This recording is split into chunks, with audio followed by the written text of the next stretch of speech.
Welcome to the Charts podcast. In this episode, we are joined by Dr. Kris De Meyer. He's a neuroscientist and a director of UCL Climate Action Unit. His work explores how people form beliefs and why polarisation emerges, particularly around climate change. So a super interesting thing for us to consider. For communicators in the energy sector, the challenge isn't just explaining the energy transition, it's accelerating it also. The technology is increasingly viable, the capital is available, but process is still slowed by resistance, fake news, and competing narratives.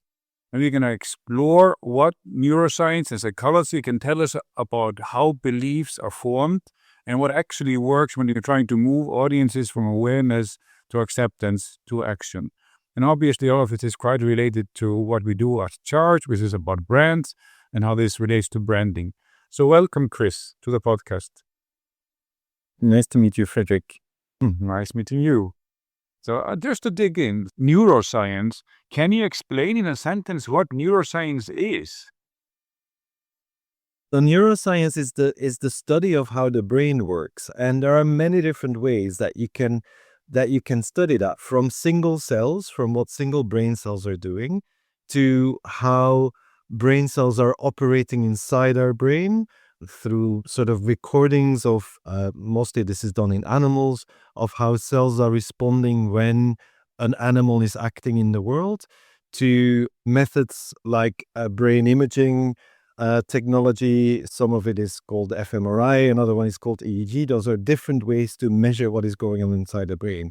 And out of all of these different ways of measuring how the brain works, neuroscientists then construct theories about how the brain works, how the brain operates.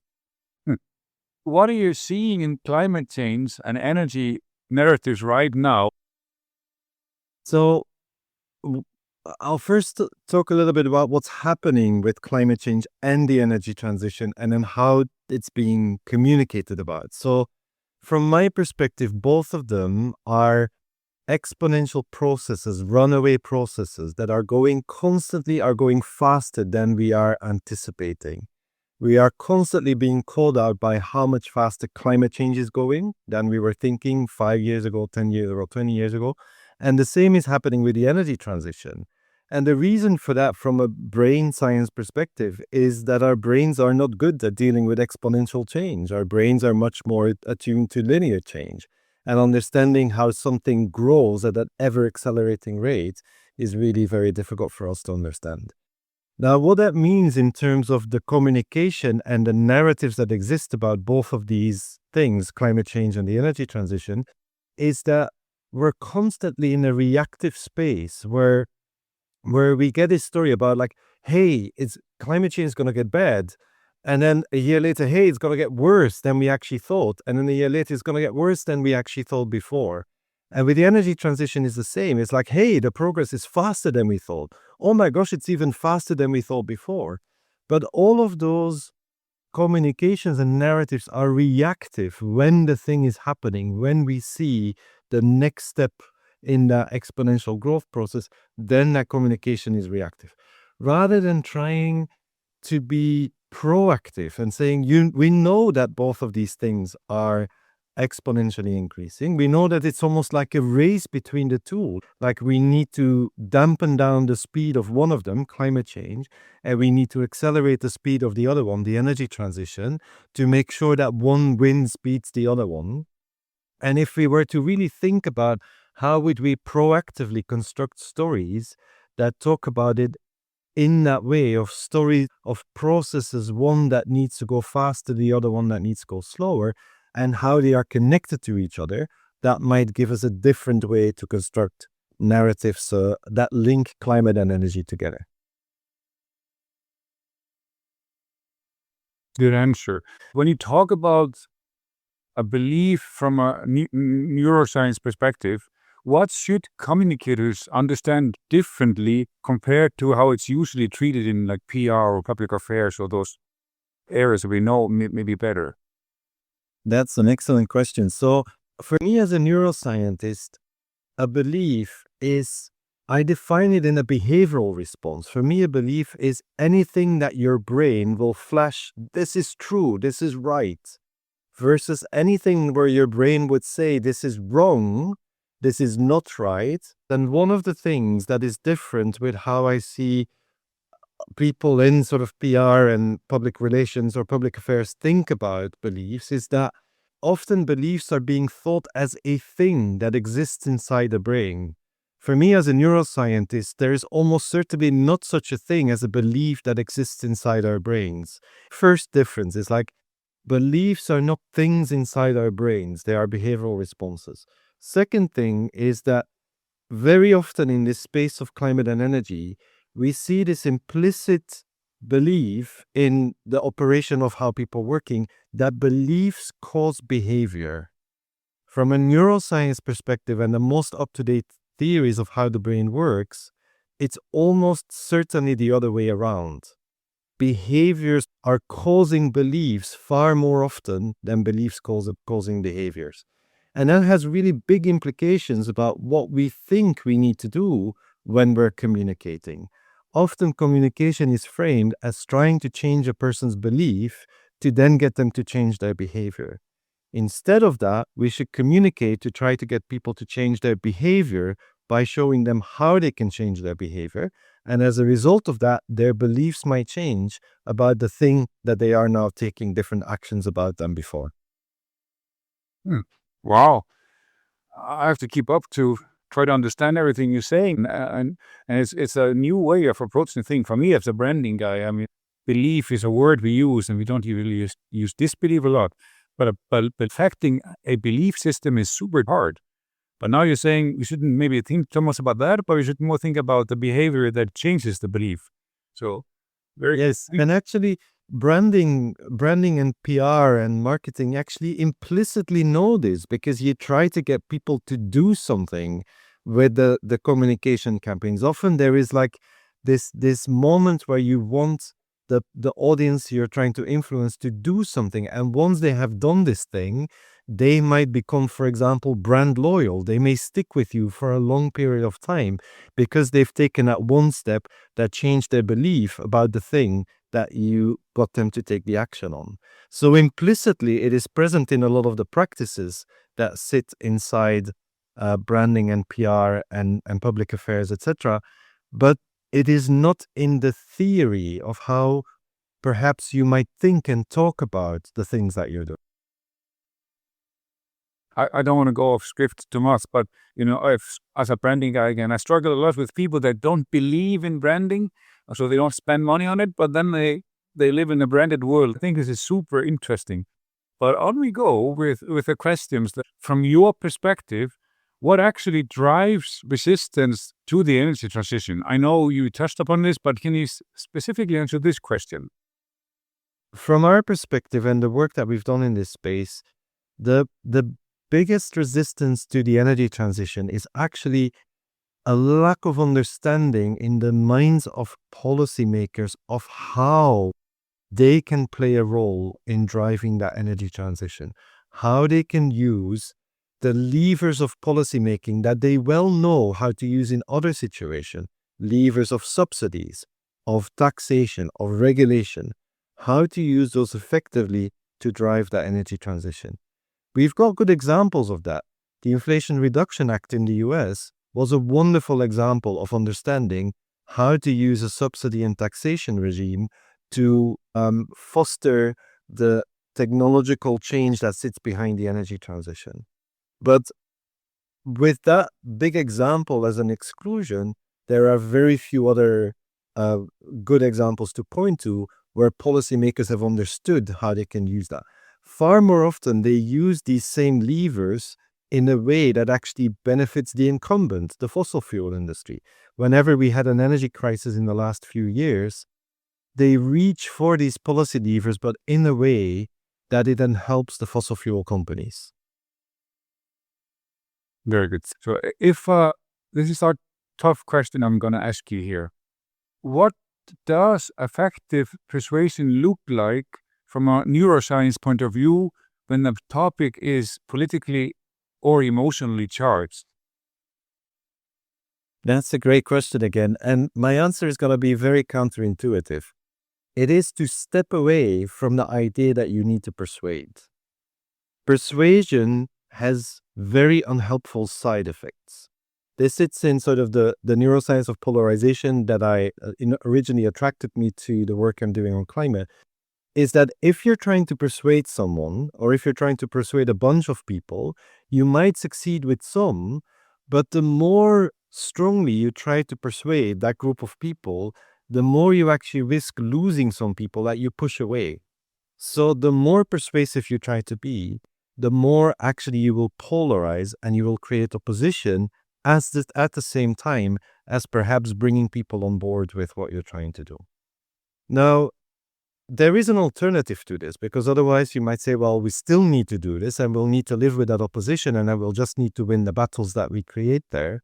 But there is an alternative, and that alternative is to go back to this idea that I said before, that behavior is the thing that changes how we understand things.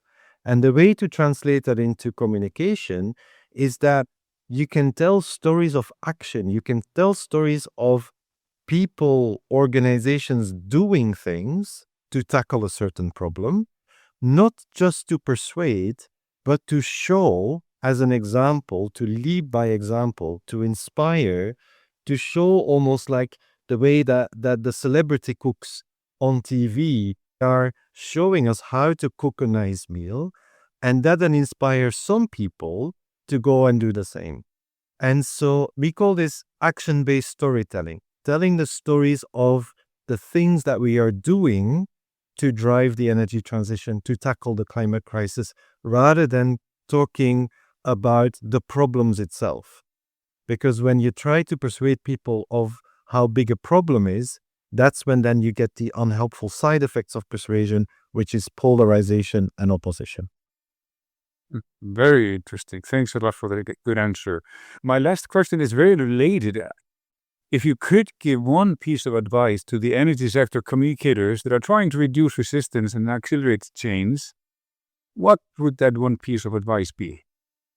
It would be precisely to try and find these stories of action, the stories of progress, the stories where you go like, 5 years ago, we thought this, and we had a hell of a time delivering that vision, but we persisted, we overcame challenges, and this is what we have today. Or stories where you go like, we started to do this, but even we were surprised by how quick things were going and how much more advanced we are. There's a wonderful example. Bill McKibben, who had a prehistory as a climate activist, is more and more writing about the energy transition. And he had a wonderful long piece about advances in battery technology only a few weeks ago. And it's a great example of an action-based story, because it really says, like, this is what is happening, and this is what this player is doing, and this is what that organization is doing, and this is how these people understood that they were underestimating the speed at which things were happening, etc. And I read it, and I was amazed by the progress in that story, because 18 months before, I sat at a dinner at a table next to a guy who's a CEO of a battery company, and the things he was talking at that time were not even on the horizon. Bill McKibben in that article said are already a reality 18 months later. So it's like we have so many stories in that domain of energy transition that show how quick that energy transition is going, how much we are learning, how much we are surprising ourselves with our ingenuity. And those stories of action, those stories of progress, with all of their challenges that you run into, and then the ways that you find to overcome them, those are really good stories to reduce resistance and accelerate change. If you were a marketer or a branding person within the energy space and you've studied your brand, you do that well, what would you say to a person that's been doing their stuff in the way they were taught and learned and never thought about your concept, and they are skeptical towards it? How would you relax them to understand what you're saying, that neuroscience is important? Yeah. So often when I do start sort of a longer presentation, one of my first slides will be everything I'm going to tell you is descriptive. It is about how the brain works. It is not about how you have to do your job. There will be ways that you can build this into your job. We specifically have done a lot of work with journalists and creative storytellers. They have a craft. They know how to tell stories. The thing that the insights that I bring to them in a training will do often is that it crystallizes for them either stuff they have implicitly already know for a long time, or sometimes they go, now I understand why some of the things I've done in the past worked and other things that I've done in the past didn't work. And sometimes it's a very subtle difference between where you take something and you make a small twist and you turn it into something that taps into the action side of our brains, the way that our brains are optimized to understand the actions of other people. And I'll give a very, very simple example. You could have an image of a field full of solar panels, or you could have an image of a set of workers who are building up a field full of solar panels. Which one do you think would be the one most speaking to that action-based side of our brains? It's the second one, of course, right? It's the image of the people doing something. And it might be very small twists like that even in a photograph you can bring in a way to shift the success of a campaign from one level to another level. Even in a slogan, sometimes a small shift can turn something from sounding like it's an issue-based piece of communication to it being an action-based communication. In the work that I did with journalists, I remember reading through an article where 90% of the article was really dreadful issue-based communication about how bad the climate crisis was. And then there was this one little paragraph that had this little snippet of action in it. And all of a sudden my brain perked up because I was, oh my gosh, there's a person doing something in here. Even in the shortest communication that you can have, you can make a shift in that to make it a little bit more action focused. I would bet my bottom dollar on it that a lot of the times you already do that. But this can become a principle that then helps you understand when it works and when it doesn't work. Very good last words. Thanks a lot for your insights. I thoroughly enjoyed it and I've learned a lot. So I look forward to hear what our audience thinks about it. So thank you, Kris. All right. Thank you. It's been a pleasure to chat to you about this.